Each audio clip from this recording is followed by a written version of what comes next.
Welcome to the podcast, everyone. Today, we're diving into how strategic progression in the Singapore property market can take your portfolio from around $670,000 to a jaw-dropping $3.1 million. Wow, that's a huge leap. From comfortable to, well, downright multi-million. What's the secret behind that kind of growth? It's not about luck or crypto speculation or even a lottery win. It's really about disciplined, strategic progression through the property market, specifically for HDB owners. You see, it's like building a ladder where every step is calculated. Yeah. And from what I gather, it really starts with a decision on when to exit your current HDB, right? Exactly. And a big point is that most homeowners treat the minimum occupation period, or MOP, as just a countdown timer. They wait until year 5 is almost over to consider a move. But that's a big mistake. So waiting until year 5 really puts you at a disadvantage? Right. Absolutely. Instead, 6 to 12 months before the MOP ends, you should already be crunching numbers, projecting resale proceeds, checking CPF refunds, and all that. So the idea is to plan ahead, get your financial clarity, and know exactly where you stand. Yeah. Yes, financial clarity is key. It's like, you're not just waiting to be eligible, you're making sure you're strategically ready to upgrade. That makes sense. And then there's this whole discussion about two different engines, HDB versus private property. Can you break that down a bit? Sure. The HDB engine is, like a built-in saver mechanism. Government policies, new BTO pricing, the mortgage servicing ratio caps, they all set a ceiling on how much your HDB can grow. It's stable, but it, typically doesn't compound as fast as private property. Right. So unlike HDBs, private property behaves almost like an open market asset where global capital flows in, land prices rise, and developers are forced to launch at higher prices. Exactly. Private property is driven by different dynamics.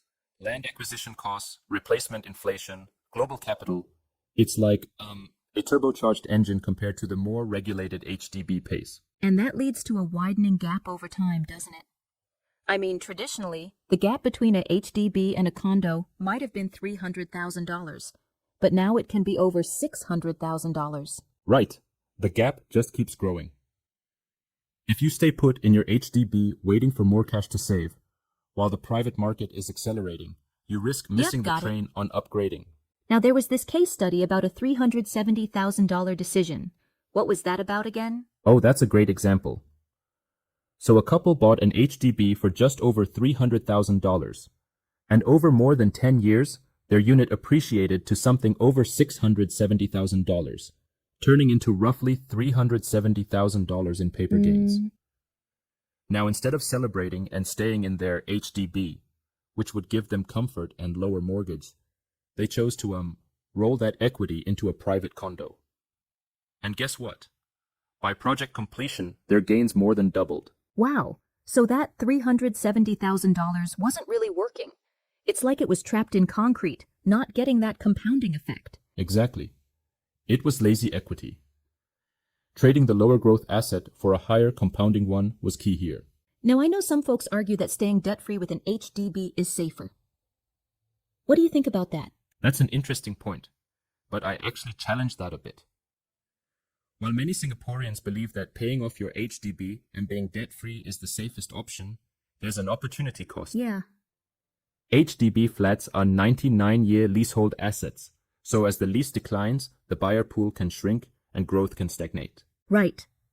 And private properties, on the other hand, are often freehold, or at least less restricted by CPF rules, making them more market-driven. Exactly. Private properties often attract a mix of investors and foreign buyers, meaning they can see much faster appreciation in a booming market. So it really boils down to a strategic mindset. Are you thinking like a homeowner with emotional attachments or like an investor with a portfolio focus? Right. And that difference in mindset makes all the difference. It's not just about upgrading for luxury, but about upgrading asset class to build real wealth. And there's also this idea about the real cost of inaction. Waiting too long means the gap keeps widening. A gap that doesn't close as your savings rate lags behind the accelerator of the private market. Yes. Every year you delay upgrading, that differential increases. Think of it as if you're on a moving train. The more you wait, the faster it speeds away from your grasp. Exactly. That analogy really paints the picture. Now, what are some of the critical steps homeowners should take before their MOP ends? First, you need absolute financial clarity. Know your resale proceeds, CPF refunds, accrued interest, no guessing. Then, study the urban transformation signals, new MRT lines, commercial hub developments, major government projects. You need to spot the transformation before it completes. And don't forget supply versus demand analysis. You want to avoid areas with too many mega projects launching simultaneously, right? Exactly. Too much supply can dampen rental yields and competitive bidding, which means prices might not appreciate as they should.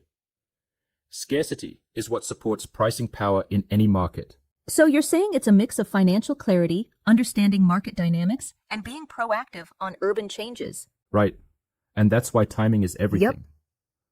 If you wait for eligibility rather than preparing for readiness, you might end up missing out because the market conditions could shift in a blink. And that shift can be really subtle yet significant, like interest rate changes or cooling measures that unexpectedly appear. Absolutely.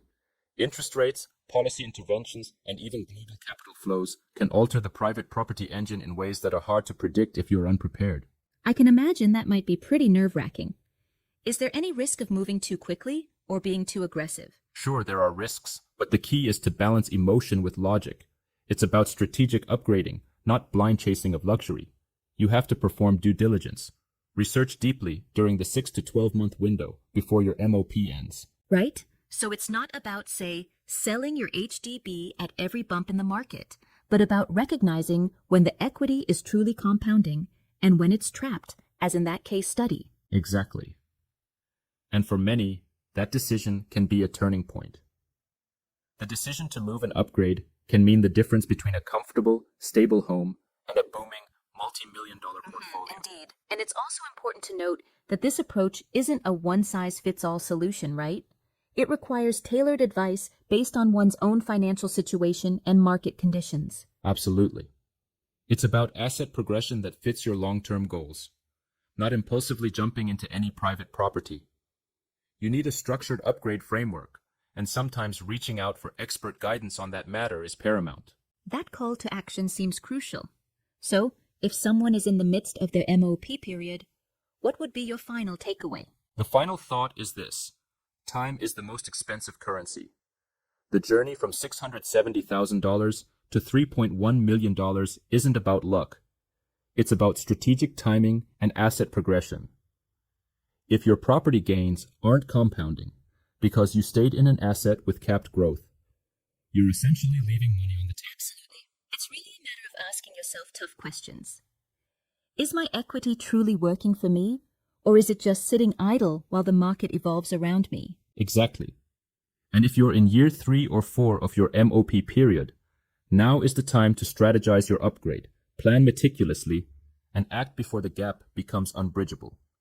So choose intentionally, and remember, comfort builds homes, but strategy builds portfolios.